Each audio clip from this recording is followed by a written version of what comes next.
Assalamualaikum warahmatullahi wabarakatuh, Sobat Misteri Sunyi Mencekam. Bagaimana dengan kabar Anda hari ini? Mudah-mudahan masih dalam keadaan sehat walafiat, tak kurang suatu apa. Kembali berjumpa dengan kami, channel yang setiap hari selalu menyuguhkan cerita-cerita misteri yang menarik untuk Anda simak. Seperti kisah berikut ini yang sudah kami siapkan untuk Anda, berjudul Bersahabat dengan Arwah Penasaran. Aku terhentak dengan posisi tidurku yang tidak menarik, selimut yang hanya menutupi tumit, guling yang tertindih tengkuk belakang, dan rambut yang sudah seperti benang layangan kusut. Mimpi itu lagi, perempuan itu lagi. Aku mengelap peluhku yang mengalir dari dahi melintasi pinggir pipi. Kamar ini terasa dingin dengan suhu 24 derajat Celcius. Namun, punggungku masih sangat panas dan basah. Aku meneguk air mineral di atas meja hiasku dan memandang lirih pergelangan tanganku yang sedikit nyeri. Genggaman perempuan yang ada dalam mimpi itu selama 3 hari berturut-turut ini terasa nyata sekali. Telapak tangannya seperti biang es, dingin, namun panasnya bisa membuat perih. Seperti itulah kira-kira rasanya. Aku kembali duduk dan bersandar pada ujung ranjangku yang empuk dan kembali menarik selimut. Melemparkan pandangan ke arah jam dinding bermotif polkadot yang jarumnya berdetik ke arah angka 03:14. Aku selalu terbangun di jam ini. Mungkin ini juga cara Allah ingin berkomunikasi denganku di seperempat malam. Sambil mengingat apa saja yang tadi terjadi di dalam mimpi, dengan langkah gontai aku melempar selimut dan berjalan ke arah kamar mandi untuk berwudu dan menemui robku di atas sajadah berbulu peludru biru lembut. Halo kamu. Aku menoleh ke sumber suara. Perempuan berusia sekitar 20 tahunan, berkulit coklat, poni tipisnya yang menutupi dahinya yang luas. Tahi lalat di ujung mata kanan yang kecil perempuan itu nampak makin manis dengan senyumnya yang lebar dan menunjukkan gigi kelincinya yang imut. Ia menyibakkan rambut sebahunya yang berwarna pirang di bagian bawahnya. Aku yang sedang asik duduk dan membaca buku di taman biasa tempatku menghabiskan waktu, menatapnya dengan bingung. Khawatir bukan aku yang ia tegur. Tumben sekali perempuan yang menegur. Biasanya mas-mas yang suka mondar-mandir menawarkan kopi keliling. Iya mbak, kamu. Halo, kenalan dong. Aku Dewi. Buku apa tuh yang kamu baca mbak? Aku menyambut uluran tangannya yang kurus, berkenalan, berbincang sedikit. Dan dalam hitungan menit, kami sudah lumayan akrab. Ia tipikal perempuan yang menyenangkan. Yuk, main ke rumahku. Hari udah mulai gelap. Aku ini penakut, mbak. Nggak berani sama gelap. Ia berdiri dari duduknya dan mengajakku. Loh, emang rumahmu di mana, Dewi? Tanyaku. Tidak jauh dari sini kok, mbak. Yuk. Aku sudah lama nih, nggak ajak teman main ke rumahku. Mamaku pasti senang, aku ada teman baru. Ia sangat bersemangat sekali, sampai menarikku dan membuat bukuku terjatuh dari pangkuan. Oke, ini sedikit mengganggu. Sebentar Dewi, pelan-pelan dong. Dewi mengajakku menyusuri jalan sepi, yang hawanya sedikit membuatku merasa tidak enak. Daun-daun kering yang berjatuhan di jalan, seperti seolah tidak ada yang melintasi jalan itu. Kamu yakin ini jalan yang benar, nggak nyasar?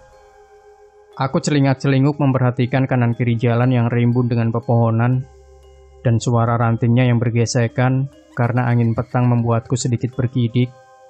Mana mungkin nyasar ke rumahku? Kamu ini lucu banget sih Gia, katanya sambil tertawa kecil dan mencubit lenganku. Duh, Dewi ini ada masalah apa sih dalam hidupnya? Enteng banget tangannya. Kami terus berjalan ditemani dengan senandung manis Dewi. Untung saja suaranya tidak menyakitkan pendengaranku juga. Ceritain dong Gia. Kamu sudah punya pacar apa belum? Tanyanya tiba-tiba. Ada nggak ya? Jawabku sambil menggodanya, membuat ia penasaran. Oke, biar aku tebak ya. Pasti belum.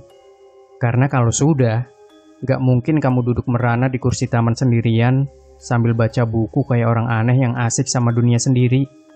Dewi terbahak-bahak melihat perubahan ekspresi wajahku yang tertawa masam. Salah. Aku sudah punya pacar, tapi dia saat ini sedang bekerja beda pulau. Jadi beginilah korban hubungan jarak jauh. Aku tersenyum getir, Dewi tiba-tiba terdiam lama. Ia langsung menatapku lekat tanpa guratan senyum sedikit pun, dan melangkah lebih cepat dari sebelumnya. Kenapa, Dew? Aku pikir tidak ada yang salah dengan kata-kataku. Gak apa, ia merengut. Kemudian ia menghentikan langkahnya ke sebuah rumah mungil berpagar putih dan membuka kuncinya. Ayo, masuk ya, ini rumahku. Biasanya ibuku jam segini sedang di dapur, memanggang kue pesanan pelanggannya. Kamu bisa cium bau mentega itu kan dari depan sini?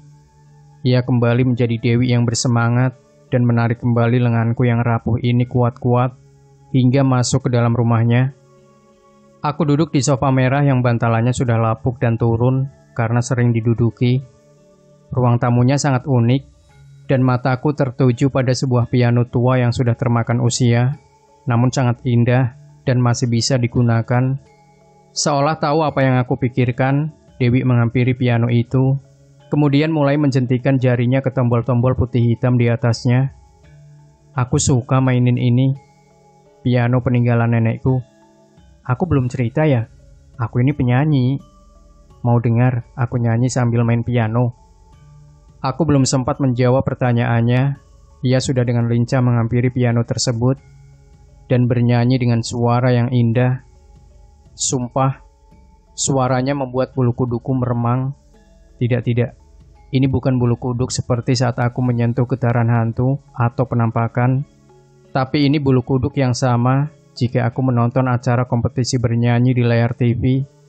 Terima kasih, kamu jangan terlena terpana gitu dong ke aku. Aku tahu suara aku bagus.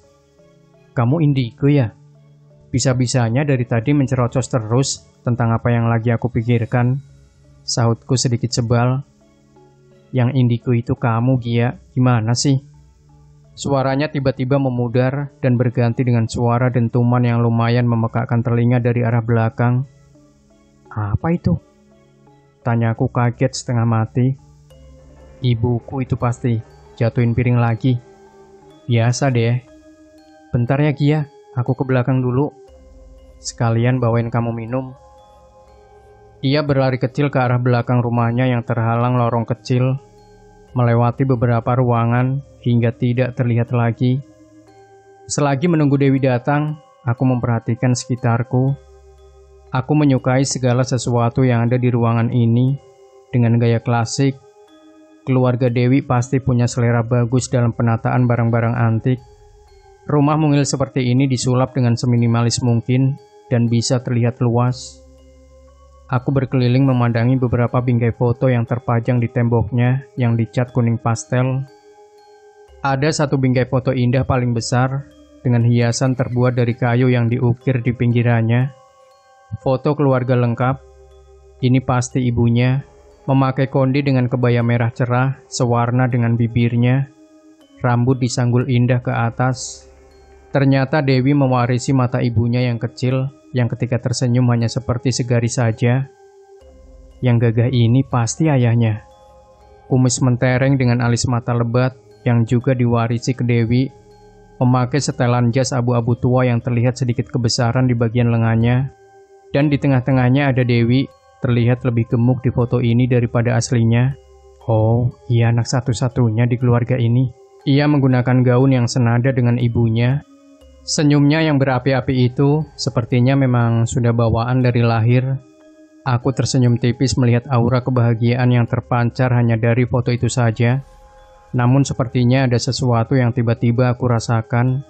Aku mengernyitkan dahi, memandang lamat-lamat foto Dewi. Tiba-tiba perutku terasa seolah diremas, kepalaku juga pusing hebat. Lalu terdengar suara isak tangis lirih dari arah belakangku. Aku memutar kepala. Tidak ada apa-apa di sana. Aku mulai merasakan ada sesuatu yang tidak beres. Dewi lama sekali, gerutuku. Bahkan aku belum dengar suara ibunya. Hati berdegup kencang dan perut terasa mulai mulas. Namun seperti biasa, rasa penasaran yang hebat akhirnya menuntun langkahku menyusuri lorong rumah. tempat yang dilewati Dewi saat menghampiri ibunya. Tidak ada apapun yang terdengar. Rumah ini sangat sepi sekali. Bahkan aku merindukan suara ranting bergesek di jalanan tadi. "Dewi, kamu di mana?" kataku memecah kesunyian. Suara isak tangis perempuan yang semula terdengar terasa semakin jauh. Tiba-tiba aku merasa tidak aman di sini. Sebaiknya aku segera keluar, gumamku. Baru kali itu, rasa penasaranku kalah dengan rasa takut. Aku lebih takut jika ternyata rumah ini adalah rumah psikopat, seperti yang ada di film-film. Lalu Dewi sengaja menjebakku untuk dipotong-potong, kemudian memasak gumpalan lemakku. "Gia!" Suara Dewi sukses membuatku terkesiap. Refleks tanganku menyenggol guci antik hingga hampir membuatnya terjatuh. Jantungku sepertinya hampir copot. "Astaga, kamu kemana aja?" Aku mengeraskan suara untuk menutupi rasa kaget. Dewi tersenyum datar. Perasaanku kembali tidak membaik. "Ada apa ini?" Aku menatapnya serius dengan sedikit jengkel. "Kamu sedang mempermainkan aku. Aku tidak punya waktu. Aku mau pulang. Permisi," kataku kepada Dewi setengah berteriak. Aku lalu berjalan melewati Dewi yang masih mempertahankan senyum datar, yang justru terkesan menakutkan. Ia sama sekali tidak menahanku berlalu. "Iya, aku butuh bantuan," ujar Dewi tiba-tiba saat aku sudah berada di ujung pintu keluar. Suaranya sangat pelan. Aku menoleh ke belakang. Dewi tampak masih bertahan di posisinya dengan senyum yang... sudahlah.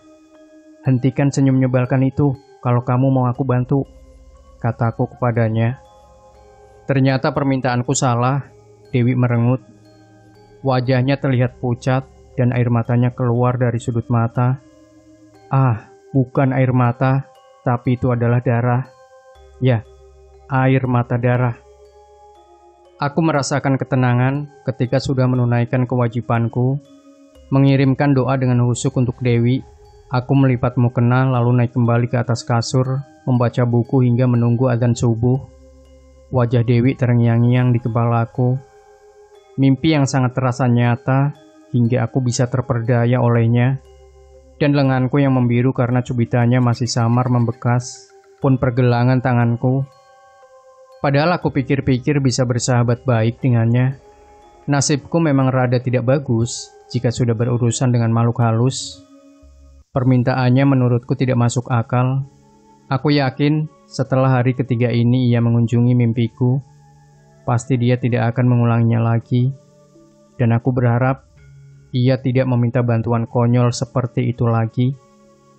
Aku terkadang sedikit menyesal memiliki kelebihan seperti ini. Namun lucunya, terkadang aku tidak bisa membedakan mana hal yang sedang dibodohi oleh jin dan mana hal yang merupakan sebuah kenyataan atau petunjuk. Mataku menatap barisan kata di atas kertas dari buku yang sedang aku baca. Namun pikiranku tidak tertuju ke sana. Dewi membayangiku terus-menerus, mulai dari senyumnya, tawanya, hingga wajah pucatnya. Entah karena rasa bersalahkah, aku tidak bisa membantunya, atau malah rasa kesal karena terus-menerus dihantui. Ditambah lagi wajah laki-laki bermata teduh itu masih sangat lekat di ingatanku. Pernahkah kamu merasa penyesalan dalam hidup ketika kamu tidak bisa melakukan apapun kecuali berharap waktu diputar kembali?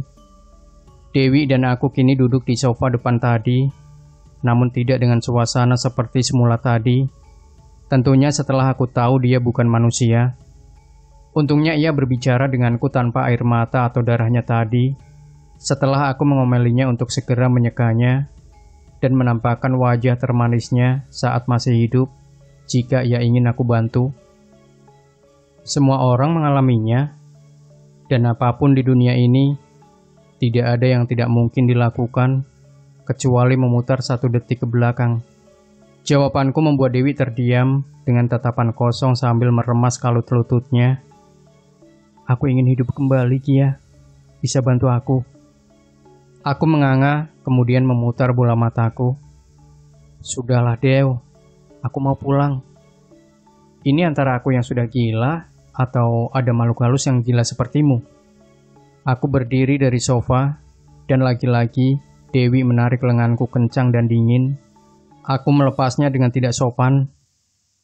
"Jangan sentuh, cukup, oke?"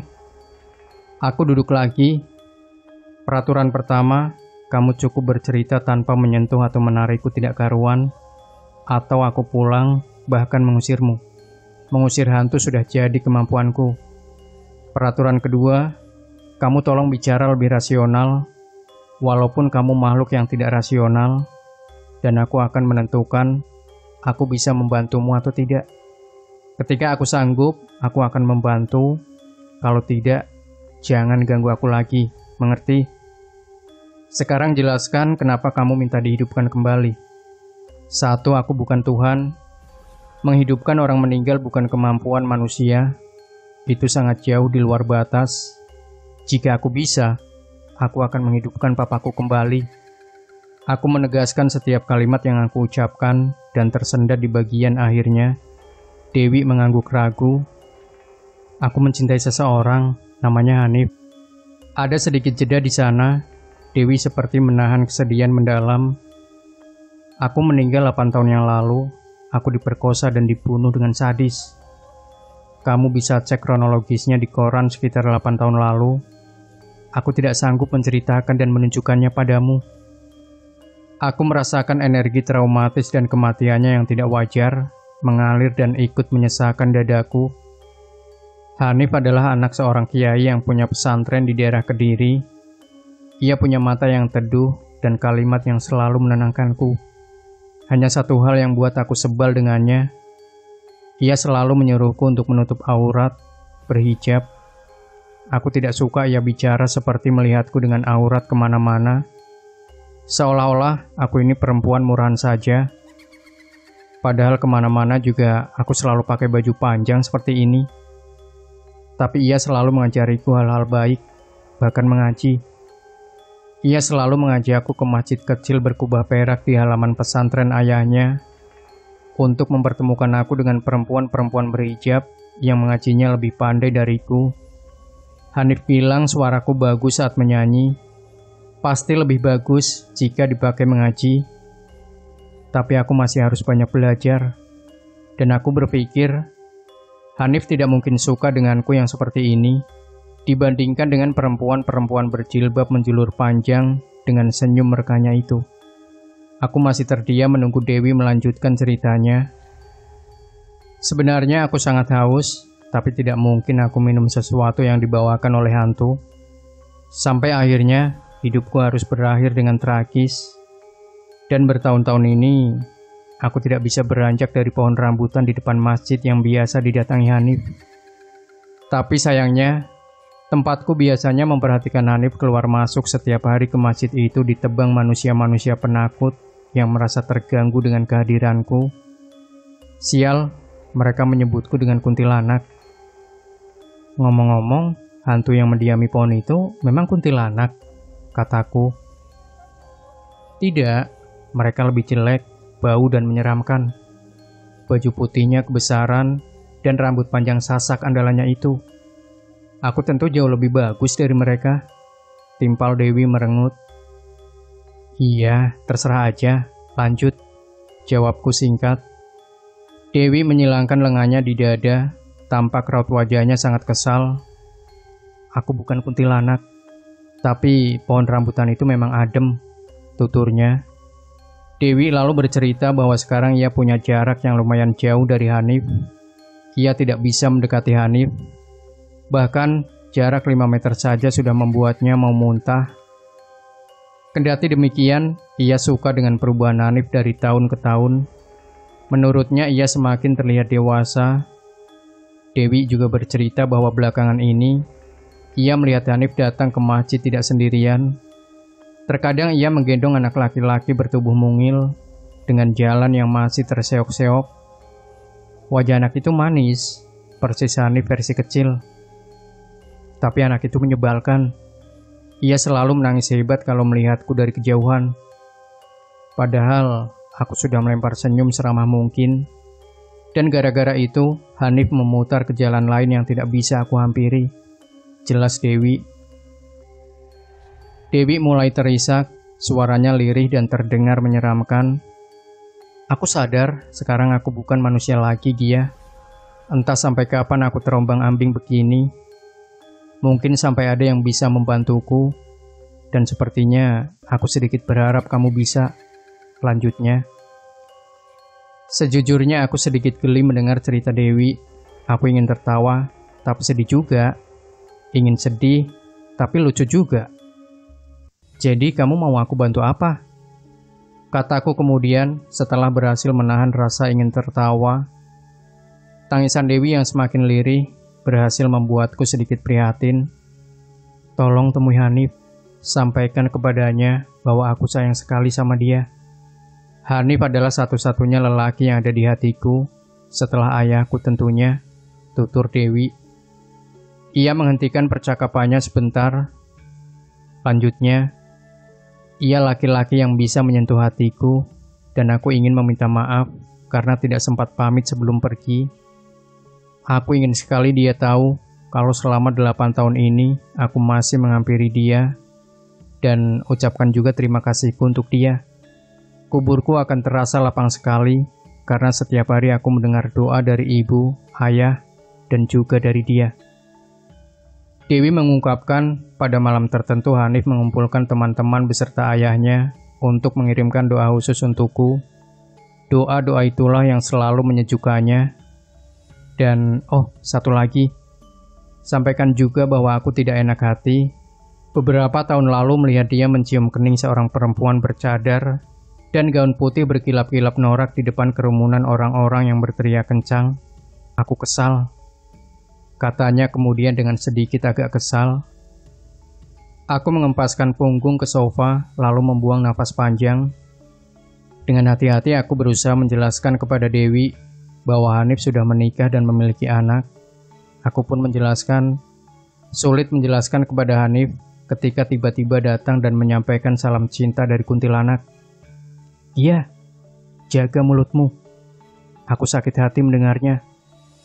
Jawab Dewi, tangisannya semakin kencang. Aku akan menyampaikan salam cinta dari bidadari pohon rambutan.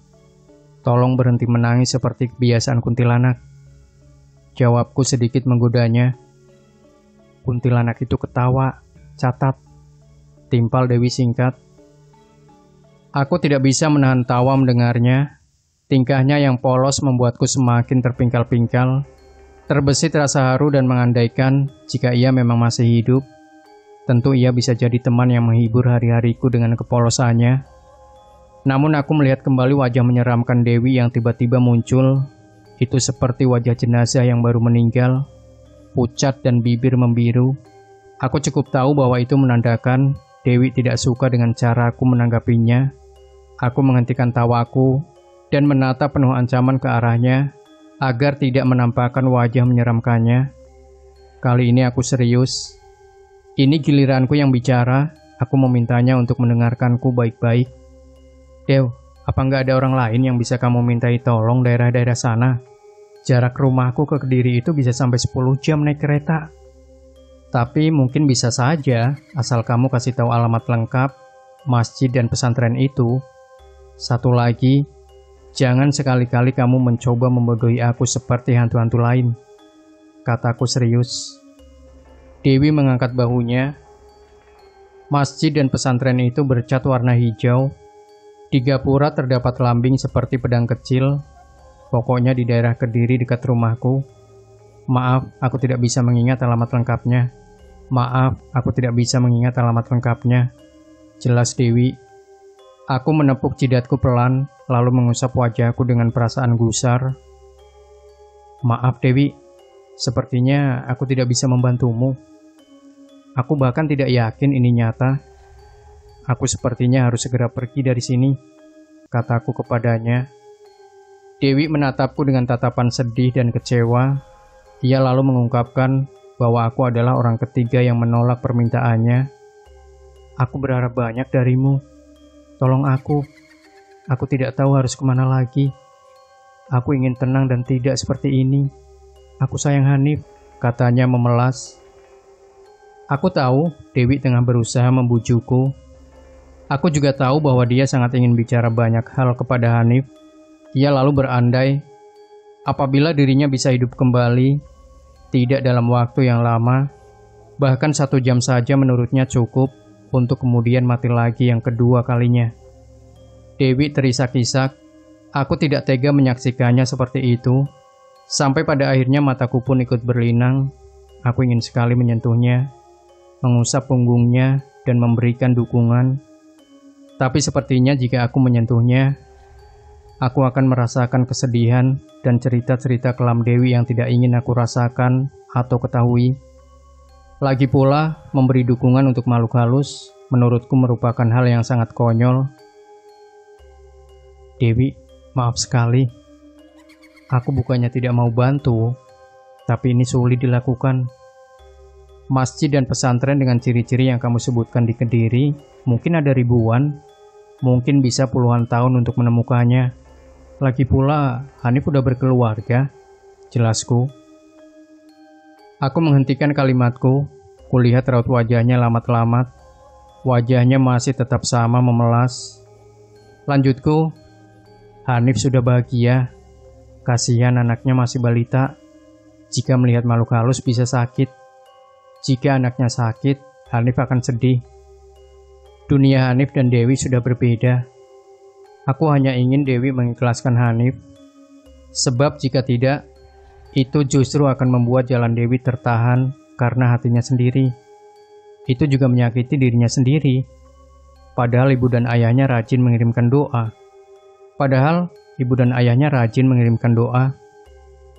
Tidak ada sepatah kata pun yang terucap dari mulut Dewi. Ia menggerakkan tangannya, lalu mencengkeram pergelangan tanganku. Aku berusaha melepaskannya, namun semakin kuat ku mencoba, semakin keras pula cengkeramannya.